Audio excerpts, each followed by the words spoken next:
नमस्कार, आप सभी का एक बार फिर से स्वागत है प्रॉपर्टी नॉलेज विद उमेश में। और आज हम एक नए टॉपिक के साथ आए हैं और वो टॉपिक है जो पहले बार इन्वेस्टमेंट करने का प्लान कर रहे हैं और वो भी ऐसी सिचुएशन में जो कि मार्केट का अभी किसी को कुछ आइडिया है नहीं है।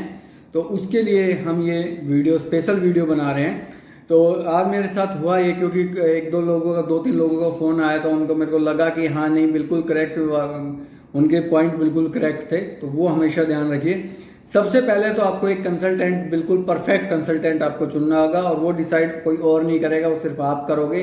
और आपको ही ये देखना होगा, डरने की जरूरत नहीं है। पहले इन्वेस्टमेंट कर रहे हो तो डरने की कोई जरूरत नहीं है।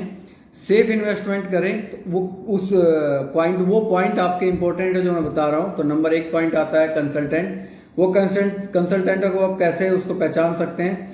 वो कंसल्टेंट एक होता है जो आपके किसी जानकार को प्रॉपर्टी दिलाई हो, एक आप उससे भी कंसल्ट कर सकते हैं, एक आप जिसको फॉलो कर रहे हैं या कुछ आपको सही बात लगती है आप उसको भी फॉलो कर सकते हैं, उससे भी आप कंसल्ट कर सकते हैं।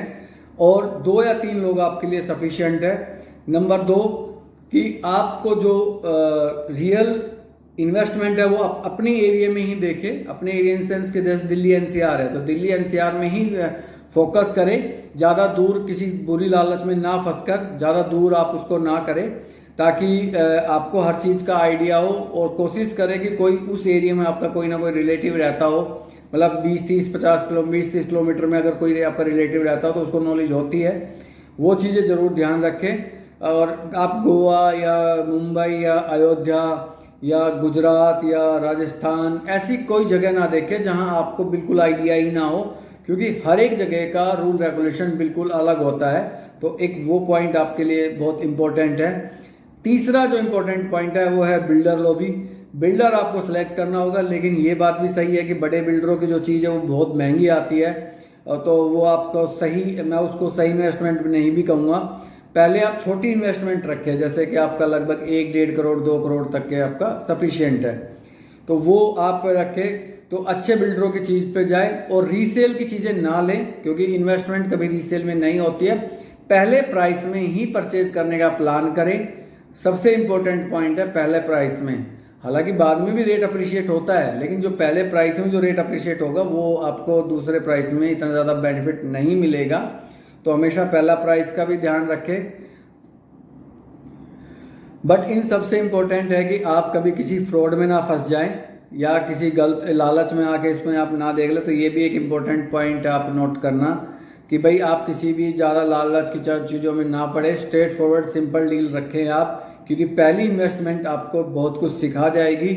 आप लकली होंगे कि आपको सही चीज़ें मिल जाएंगी और सही रेट सही अप्रिसिएशन में मिल जाएगा आपको। तो वो चीज़ आप हमेशा याद रखें। तो ये चीज़ें हैं और कोई ज़्यादा इसमें डरने की कोई ज़रूरत है नहीं। हर आदमी पहली बार इन्वेस्ट करता है। और ब्रोकर सिलेक्शन तो आपका बातों से ही आइडिया लग जाएगा कि कौन बंदा सही है कोई गलत है। थोड़ा विश्वास उस पर जरूर करें और ज़्यादातर आप फ्रेश बुकिंग में डालें। और मैं तो आपको सजेस्ट करूँगा कि थोड़ा सा गुड़गांव के थोड़े आसपास के पास जाके और इन्वेस्ट करने का प्लान करें, लेकिन रेरा अप्रूव्ड प्रॉपर्टी आप लें, रेरा अप्रूव्ड ब्रोकर से आप काम करें। और पहली इन्वेस्टमेंट है तो आप फुल वाइट पे ही वर्किंग करें, नहीं तो मैक्सिमम वाइट पे वर्किंग करें। क्योंकि जो डर है अंदर, हालांकि पैसा वैसे भी नहीं डूबता, पर जो डर है वो डर आपका निकल जाएगा पहले इन्वेस्टमेंट से। और कोशिश करें कि लोन लेना ना पड़े।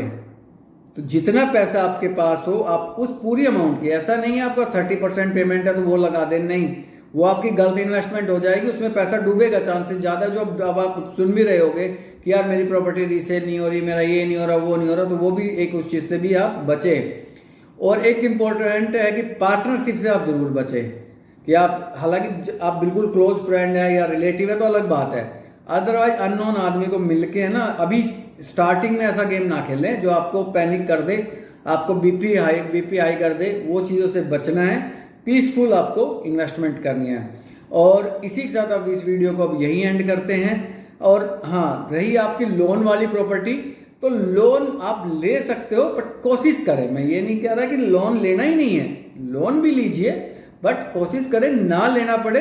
थोड़ा बहुत लोन लेना पड़े तो उस पर ज़्यादा आपका ईजी हो जाएगा। और ऐसा नहीं है कि लोन वाली प्रॉपर्टी लेने के बाद आपको दिक्कत आती है, नहीं आती। अभी रेरा आने के बाद 2017 के बाद आपके लगभग 90% बिल्डर ओके की रिपोर्ट है। सारे बिल्कुल बढ़िया बना रहे हैं, क्वालिटी बढ़िया बना रहे हैं, टाइम से पहले डिलीवरी भी दे रहे हैं।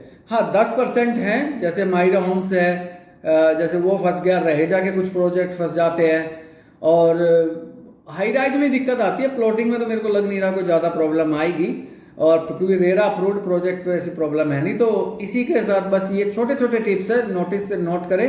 बाकी कुछ क्वायरी है तो आप कॉल कर सकते हैं मेरे से, डोंट वरी, मैं हमेशा अवेलेबल रहता हूँ। और हमेशा ध्यान रखिए कि बस किसी के बहकाव में आके या लालच में आके ना खराब मत, मतलब उस चीज़ को आप खराब मत हो जाना, पैसा फंस जाएगा आपका।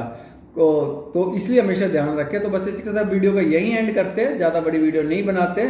चैनल को लाइक और सब्सक्राइब जरूर करें। Thank you so much.